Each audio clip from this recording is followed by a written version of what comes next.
My name is Chris Smithy. I've got Strategic Alliances for Landcope.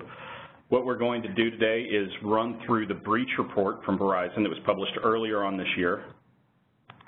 And to set this up, I'm going to probably talk just a little bit about StealthWatch as a product and what it does, and then we're going to run through some specific cases for how that's applicable to items included within the breach report. So for those of you that maybe are less familiar with the breach report itself, Verizon's breach report is really a case study of many case studies that have been provided by various vendors out there in the all sorts of spaces, anywhere from public sector to retail to healthcare. So it's an aggregation of various types of reports and information that have been provided to Verizon for research purposes in building this report.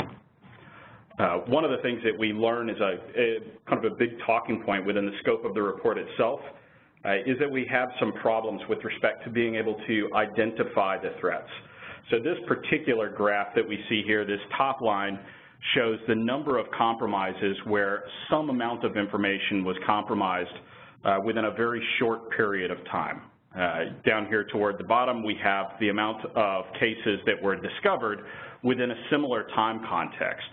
So what we can see here is that there's a pretty big delta between these 2 points, right? More than 60% of the incidents across the board, all the way from 2004 to now 2014, or I guess now 2015, but 2014 when the report was driven, are associated with things that aren't identified when the records are actually compromised. We see all sorts of reports from other institutes with respect to what that trail time is in terms of how long it takes for an event to be identified post-mortem, but I'm not going to cover that in too much detail here. What we really want to take away from this particular slide is simply that there's a big delta between how many of the events are compromising data within a short period of time and how many instances we can actually detect during that same time window. So what is the issue that we're facing here? Right? Why are we experiencing this problem where we're unable to detect more of these attacks? One of the issues here is that fundamentally we've just seen lots of changes in the way that we interact with our networks. At one point in time, network data went through a common path, right? This is whenever we had a really, really strong story with respect to perimeter controls, right? And here I've got this illustrated with a firewall, but I'm not attempting to dismiss the technology. This could be firewall, this could be IPS, this could be proxies, and all of these things are good mechanisms to deploy inside of your environment. But they were much more effective for our environments when all of the data from inside of our network and our assets that people are using had to traverse those devices and could be inspected. We don't really live in that world anymore. We live in mobile computing, and now we even live in BYOD. The biggest difference from this is that now we have devices that move outside of the perimeter, they come back in, and then they communicate with their peers. Oftentimes, these types of communications happen outside of the purview of the systems that we've put in place to control and restrict access. All of our packet inspectors, it's more difficult for them to be able to see what's going on. We also face a change in terms of the way that we are being attacked, right? So it used to be that whenever we saw transactional data moving around inside of environments, it was very noisy. So for the potential for it to scrub up against our packet inspectors was very high. What I'm talking about here is the modification from things like worms, where we had rapid spread to try to infect as many devices as possible, into some of the more modern attacks that are willing to take a longer period of time to accomplish their goals and map out our networks. So the answer that we really have here, that part of what we're going to talk about as we run through some of the use cases detailed in the Verizon report, have to do with using telemetry from the network itself as the building blocks for analysis. And when we're talking about telemetry here, one of the predominant versions of this happens to be NetFlow or IPFix information.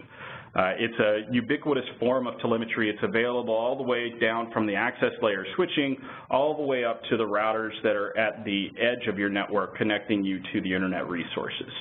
Types of information that are provided by this particular type of telemetry, we see who's talking to who, we understand how long those particular transactions occurred for, it started at this time, it ended at that time, how many packets and bytes are associated with that particular transaction, and then we can even provide an accounting of how that particular transaction moved through your network, because we're observing it not just at a singular location, but we see it all the way across its path. We see it from the access layer, we see it in the distribution, we see it at the core, and then we even see it going across your devices like your firewalls and then eventually up to your edge routing.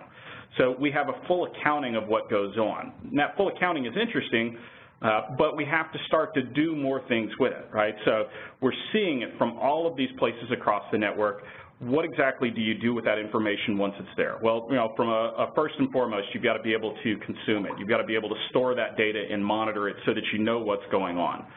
Naturally speaking, that gives you a forensic trail of information. That's your audit log of who communicated to who and how it happened, right? So think about all of the forensic use cases that get applied to this as we move through that particular piece. Then we move on to detection and analyzing of information, right? So as you can imagine, tools like ourselves are going to take a look at this information, and then we're going to apply analytics, whether those are policy-driven types of events. Just as a for instance, I don't want to see my PCI servers communicating to the internet. That would be bad. Or perhaps behaviorally driven events, where we're looking at what types of activities we expect from hosts, and then alerting whenever deviations from those occurrences are happening. And then finally, we've got the response actions, right? So response actions can take a few different forms. One is that the repository of information itself is highly useful for incident response teams to be able to go back in and understand what occurred, but we also have the potential to be able to send actions back into the infrastructure. Maybe I want to send a null zero or something of that nature to my firewall to block traffic from this particular resource, or perhaps I want to communicate with a resource like Cisco ICE to be able to go back in and quarantine devices so that they can't communicate as freely to the network but still have basic connectivity. Some of the things that we're talking about here in terms of this detection and response can be viewed in this slide. So a whole slew of data inputs, right, all the way from potentially gathering information directly from the endpoints of the access layer devices up through the infrastructure. Our firewalls and proxies are sending us all of this information that gets correlated and synthesized into a singular view of how those systems are communicating with each other. To that, we then add things like contextual information from other sources. Maybe that's identity information about those IP addresses in question, or in the case of external hosts, it's things like threat context. Are these people a part of a known bad community out there on the internet? These definitely feed into things like our policy engine, which allow for us to create some binary types of decisions, as I had mentioned earlier with those PCI scopes. But also in terms of behavior, for where we're building up statistical profiles of activity. This device appears to be doing something malicious because he's X amount greater than what would normally be provided. All of that is then distilled into an alarming context and then provided out for the operators, whether that's looking at incidents that are being set up within the interface itself, or if they are receiving email notifications or forwarding events up to an upstream event manager.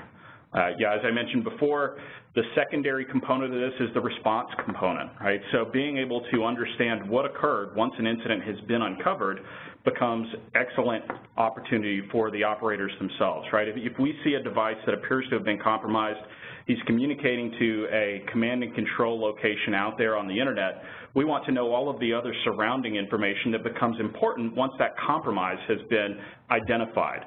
Who is he communicating to inside of the organization? Has he accessed critical assets? Who's the user that's associated with that? Of those critical assets, how much information was gathered from that particular resource? All of these types of things run down into an eventuality of, do I have to issue some sort of statement as a result of said breach? So, at the end of this, the security algorithms that are put in place are really there to be able to bring data to the forefront to tell you what types of things you're supposed to be looking at. Aside from that algorithmic view of what's going on, You're going to use the resource in terms of this rich telemetry set to be able to investigate, do your postmortems, and do your event prioritization to understand how concerned you are about this particular type of activity. Maybe one final comment there is that from that incident response type of workflow, that could be something that's sourced from a behavioral event inside of the system, or it could be an event that is sourced from somewhere outside, right? Another system may have triggered the notification, but being able to look back into the network activity is valuable all the same. So now we're going to move back into some of the specific examples inside of the data breach report and talk about what's going on from that perspective.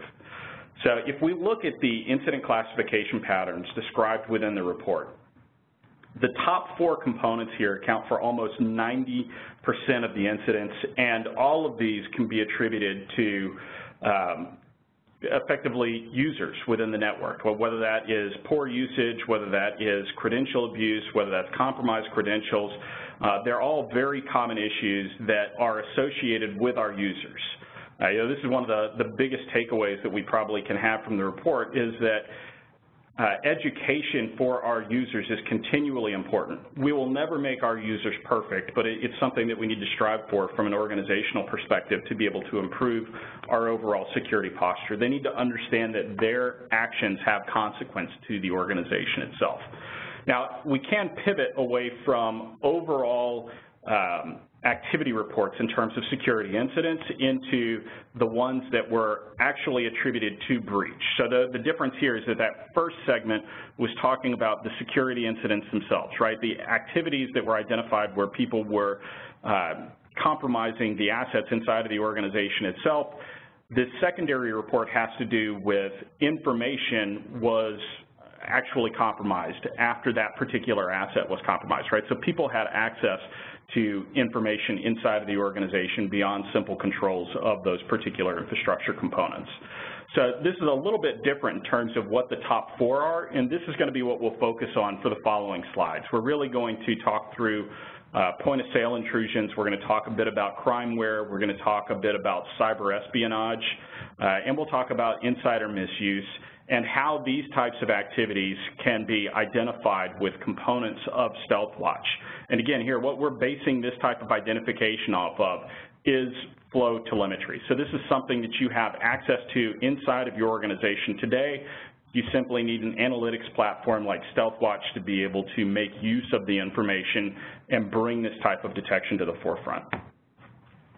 So point-of-sale intrusions. This was 28% of all of the confirmed data breaches inside of 2014 as reported by Verizon within their breach report. Affected industries, accommodation, entertainment, retail industries.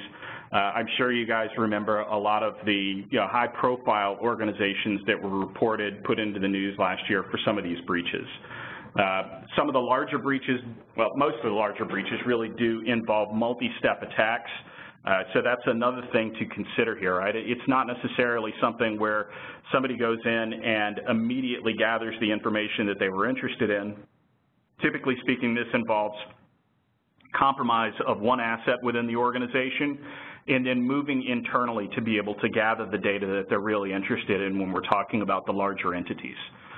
One other comment that I will make here, I don't spell it out too terribly much in the slides, but as you read the report, you'll see that point-of-sale intrusions are not just a problem for the largest of the large. These really happened across the scope of size of industry last year. So small retail organizations were affected nearly to the same degree that large ones were. The size of the breach was different because of the amount of customers that they dealt with. So what exactly can we talk to in terms of detection mechanisms that are available from flow analysis or telemetry analysis with StealthWatch against your infrastructure? From a high-level perspective, when we're talking about things like point-of-sale terminals, we're talking about credit card data and customer information. So that data has to leave the network in some fashion or another. Within StealthWatch, there's actually 2 different mechanisms that we can look at this data with. One of those is suspect data hoarding, the other is suspect data loss. So when we talk about this type of detection, suspect data hoarding is a matter of identifying the assets that are of a critical nature inside of your organization, right? Where are your data stores? And then that allows us to trend uniquely on the communication patterns of hosts outside of that community into the community to understand what's normative for interaction between those devices. This allows us to create early warning signs whenever someone starts to pull down more information than would be normal for their profile, and that may be very small numbers or could be large numbers depending upon what the asset is, but in almost every instance there is a delta between norm and the amount that was pulled down associated with the breach itself. Ideally, someone acts upon that type of information during that early phase of detection, but if that does not occur, we do have a suspect data loss alarm associated with this as well. What that's doing is trending the information patterns from the hosts inside of the network to external entities, right? So I'm uploading more information to the internet than would be normal for types of transactions that would be associated with potential loss activity. Now, I mentioned earlier as well, one of the things that we have to talk to here if you're a larger retailer is that these attacks are multi-stage, meaning that more than one asset ends up becoming compromised or is associated with an attack, or more than one action is taken in order to get to the interesting information within that particular account. The upside from our perspective in these particular instances is that not only can we look for the data hoarding where atypical amount of data movement occurs to a site or data loss, but we also get chances to detect it early on in the process. So when we talk about multi-phase attacks, a lot of this has been observed through a number of terms over the years. We've heard attack continuum. We've heard some people coin a phrase for things like the kill chain. But think of the activities that are involved in multi-stage attacks. So we have assets that are compromised and instructions that are provided. From this perspective, we can look at it in StealthWatch terms as something like long flow or beaconing, or known command and control contact, right? So somebody's communicating out to the outside world to try to find a new instruction and figure out what they should be doing next. Secondary types of actions that occur after that are internal reconnaissance activities to try to find a host that has better access to the information of interest. So here we see alarms associated with address scanning or stealth scanning. We see ICMP port unreachables. We see talks to phantoms. Those are all alerts that would be associated with scanning and reconnaissance activities inside of the network. One of the other things that I'd like to be clear and make sure that we point out is that when we talk about reconnaissance activities inside of the network, the reason that we're not picking up on this type of action with a lot of our traditional security tools comes down to a simple visibility problem. That whole benefit of being able to turn your network into a sensor and see information all the way down to access layer devices is that these attackers are willing to be more methodical about how they communicate inside of the network.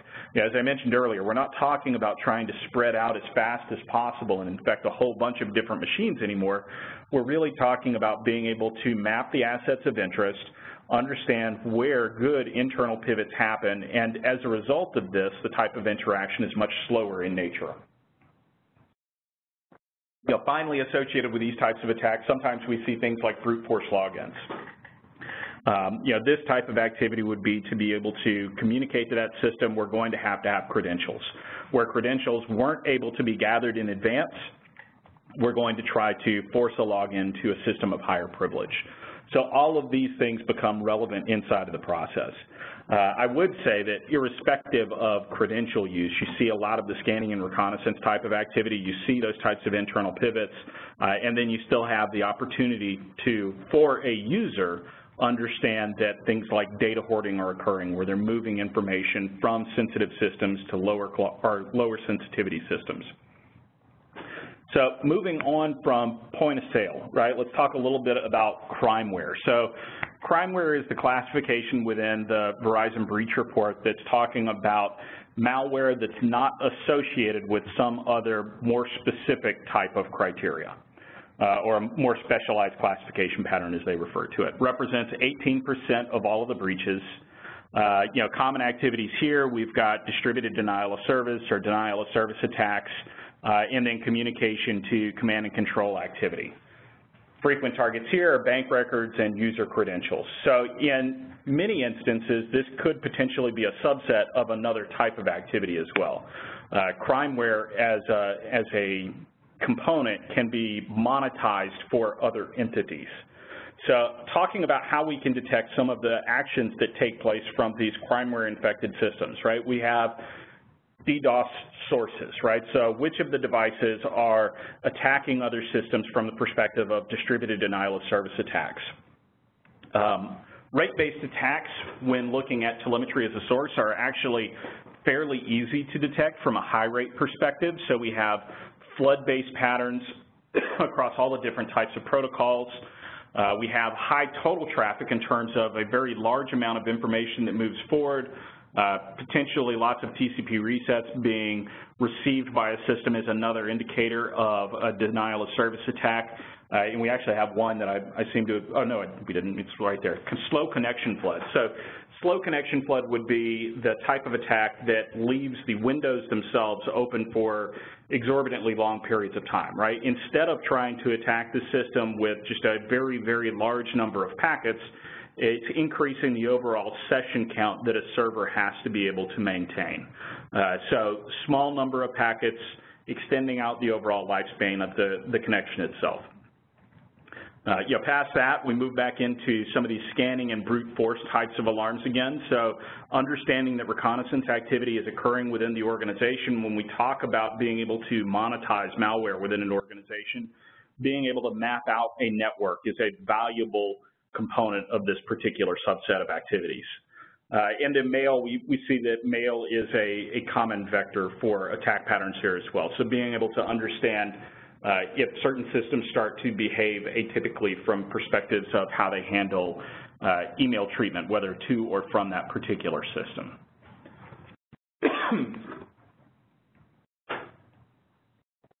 So from here, let's move on to cyber-espionage. Cyber-espionage in a lot of instances is associated with various state-run types of activities. In terms of the assumptions here, right? Top bullet point for us is associated with attribution being difficult. It's hard to nail down precisely who was associated with all of these attacks. Only a third of them have any kind of definitive attack or attribution associated with them. Still a high percentage of the attacks where breach or loss of data was actually associated with the actions, though, at 18%.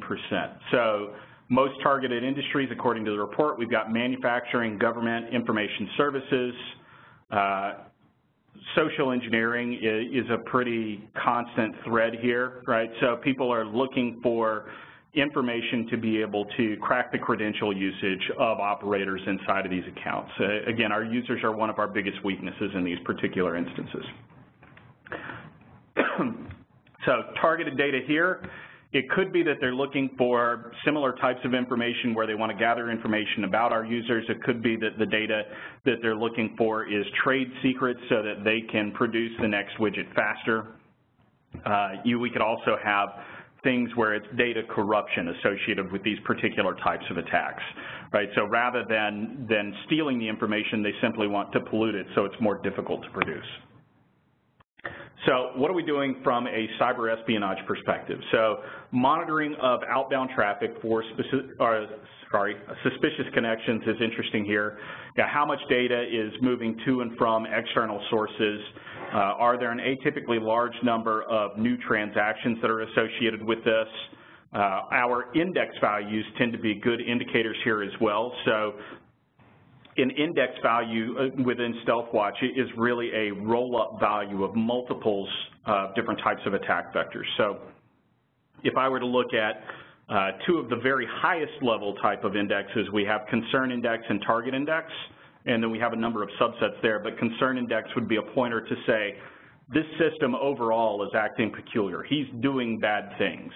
And when we talk about those bad things, it's activities like we've detailed before, right? So it could be that there is scanning and reconnaissance activity that is going on. It could be that he becomes a source of denial of service attacks. We could be seeing atypical protocol usage or data hoarding from that host. All of these different types of activities build into our view of what's going on from this particular perspective about this device. The important aspect here is that the activities that are triggered by a lot of these behavioral actions in terms of inspection for what's going on within the different systems have to do with being able to build up an understanding of what normal actions look like within a particular environment so that we can alert against those changes.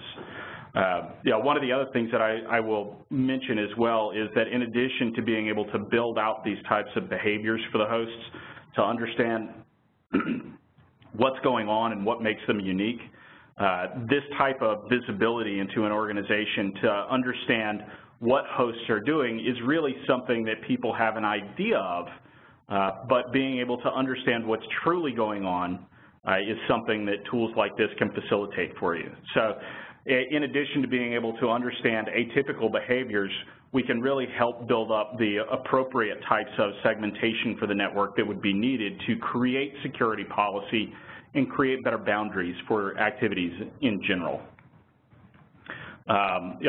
Big pieces of this as well, detecting and stopping of lateral movement. So all of these same types of things that we've referred to before are applicable whenever we're talking about cyber espionage as well. We want to stop them from creeping around and uncovering what's available inside of the network in terms of asset discovery.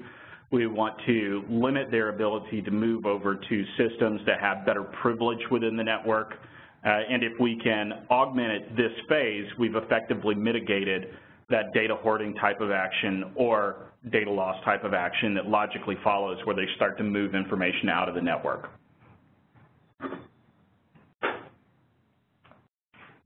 So final item that we'll talk about here, and then we can open up for some questions. Insider misuse was number 4 on our list for actions that were attributed to data breach and data compromise. So here we simply have trusted people inside of the organization that have the network access, they've got credential, they have access to our sensitive resources. It may be that we have a malicious insider, similar to a Snowden type of an event, where they believe that they are carrying forth an agenda that to them feels right, or maybe they're just disenfranchised, or it could simply be that credentials for those trusted insiders are compromised due to negligence, right? I put up sticky notes all over my desktop to say what my passwords are. I make my passwords my cat's name and my date of birth. Those types of things can lead to problems associated with insider misuse as easily as uploading information to resources that are insecure, clicking on things that they shouldn't be clicking on. So this represents a smaller number than the previous actions, but it's still over 10% of confirmed data breaches. Most of these can be attributed to end-user activity going just in a bad way. So primary motivators here are financial gain, and it's easily accessed, right? So there's a convenience factor associated with internal misuse being attributed to these actions. So how do we control this? It's very similar to the previous use cases. We need to know who has access to our data. We need to start building up profiles of what's normal for those users. From there, we can look for the activities associated with what type of access are they establishing to our trusted resources. Are they putting more information up to resources outside of the network? Are they downloading more from those particular trusted resources? What does that activity cycle look like, and is anything atypical in terms of their communication patterns?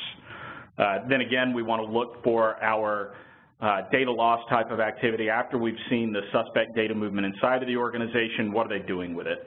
So if we see somebody that normally downloads 10 megabytes a day from our CVS servers, did they download, several gigabytes after that? Are we moving this data up to Google Docs or Box.net, or hopefully not one of our competitors? And with that, we will wrap the official session. We'll go into some